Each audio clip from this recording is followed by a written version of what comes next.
Glory to God. கிறிஸ்துவுக்குள் பிரியமான அன்பு பிள்ளைகளுக்கு இயேசு கிறிஸ்துவின் அன்பு இனிய நாமத்தினால் வாழ்த்துக்கள். இன்று நம் தேவன் நம்மோடு கூட உறவாட நினைத்த வார்த்தையானது மத்தேயு 7:8 ஏனென்றால் கேட்கிறவன் எவனும் பெற்றுக்கொள்கிறான், தேடுகிறவன் கண்டடைகிறான், தட்டுகிறவனுக்கு திறக்கப்படும் என்று நம் கர்த்தராகிய இயேசு கிறிஸ்து சொல்லுகிறார்.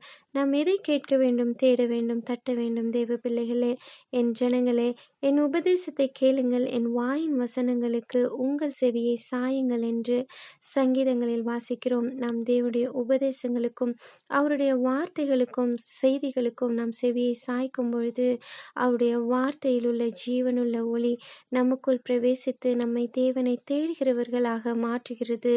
முதலாவதாக தேவனுடைய ராஜ்யத்தையும் நீதியும் தேடுங்கள், அப்பொழுது இவைகள் எல்லாம் உங்களுக்கு கூட கொடுக்கப்படும் என்று நம் கர்த்தராகிய இயேசு கிறிஸ்து சொல்லுகிறார்.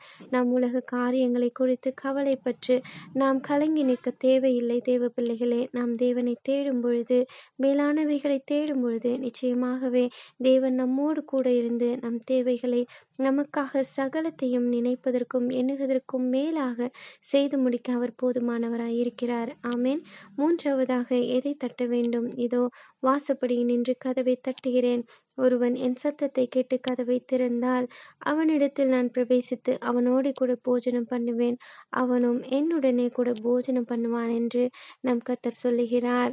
ஆம் தேவ பிள்ளைகளே, நம் தேவனுடைய சத்தத்துக்கு செவியை சாய்த்து நம் இருதயத்தின் கதவை திறக்கும் பொழுது தேவன் நம்மோடு கூட பிரவேசித்து உள்ளும் புறமும் மேய்ச்சலை கண்டடைய கிருபை செய்கிறார். ஆமேன். நாம் பெற்றுக்கொண்டதை நாம் அநேகருக்கு நாம் அறிவிக்க வேண்டும். பூரண ரட்சிப்பு நாம் மற்றவர்களிடத்தில் அறிவிக்கும் பொழுது நமக்கு உண்டாகிறது. தேவ பிள்ளைகளே, இதை கேட்டுக்கொண்டிருக்கும் நீங்கள் சுவிசேஷத்தின் நற்செய்திகளை நீங்கள் மற்றவர்களுக்கு அறிவிப்பவர்களாக இருப்போமா? உங்களுக்காக ஜெபிக்கிறேன். அன்பின் பிதாவே, இந்த நல்ல வேளையிலும் ராஜா, நீர் எங்களோடு கூட பேசின உம்முடைய ஜீவனுள்ள உயிருள்ள வார்த்தைகளுக்காக நன்றி தகப்பனே.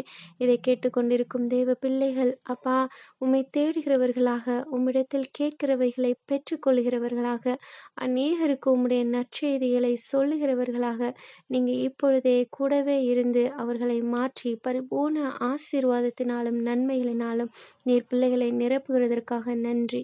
இயேசு கிறிஸ்துவின் விலையேறப்பெற்ற நாமத்தில் பிதாவே, ஆமேன்.